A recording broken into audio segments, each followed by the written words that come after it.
What if I was to tell you that it's possible to heal a limb, fix a bleed, and reload your weapon all in the same animation? Hello everyone, it's Gigabeef here, and today we're going to look at advanced healing mechanics, starting with this one which I see pros do all the time but is hardly ever talked about. The trick here is when you heal, or use any item for that matter, your gun goes out of your hands and is replaced by the medkit that you are using.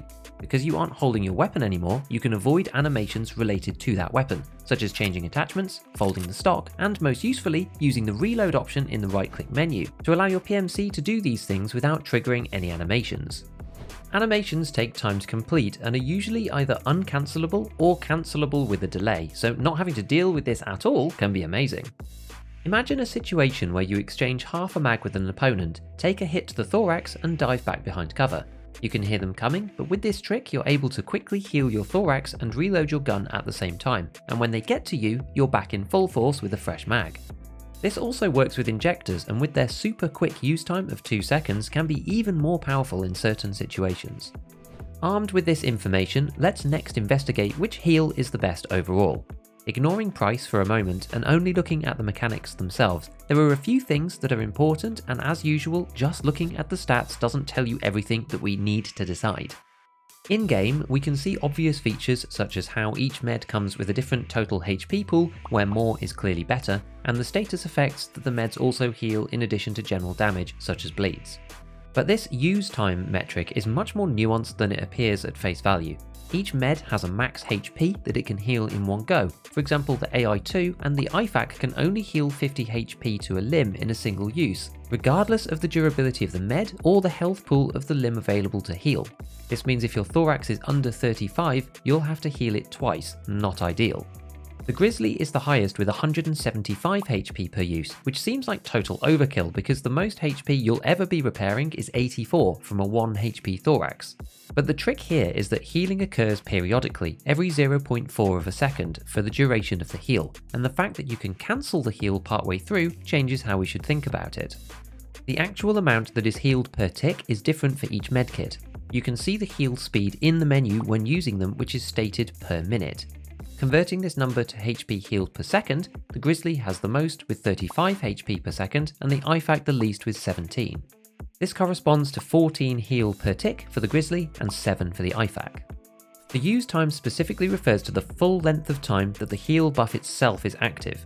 If we're only healing damage, we never need to use the Grizzly's full 5 seconds. For a thorax full heal, we only need 6 ticks of 14 HP from a Grizzly to get back to full, which is 2.4 seconds rather than the 5 stated on the item.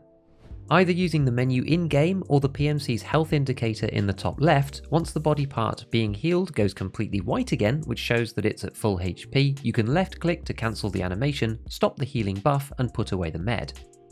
So far though, we have only accounted for the actual healing time.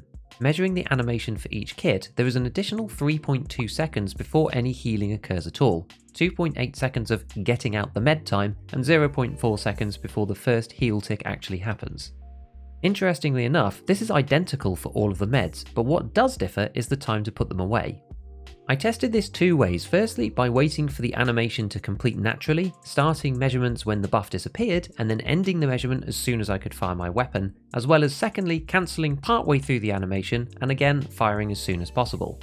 Within each individual med, it didn't seem to make any difference between the two, but there are some differences between the meds, with the AFAK being the fastest, the Salewa and the Grizzly just behind in number 2, the Car and the IFAK in 3rd, and at the rear the AI2 with a really sluggish 2.9 seconds to put it away.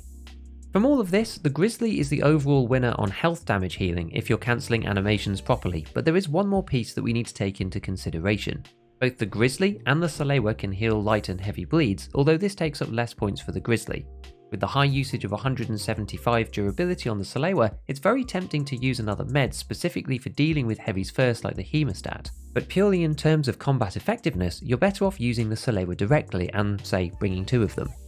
Why is this the case? Well, if you get shot in the arm for example, and this also causes a bleed, if the arm is not blacked, the Salewa will heal both the health damage and the bleed at the same time.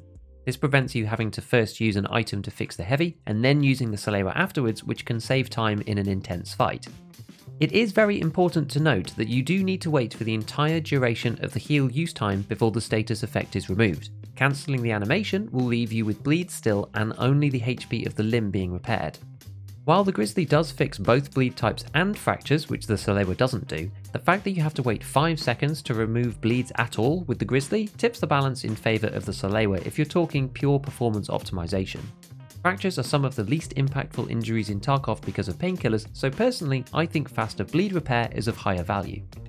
Looping back around to the first topic we covered of reloading, with the Grizzly it is actually possible to heal a limb, stop a bleed, fix a fracture, and reload all inside of one healing animation, as medkits in general will fix all status effects simultaneously on the limb that is being healed, which is pretty cool.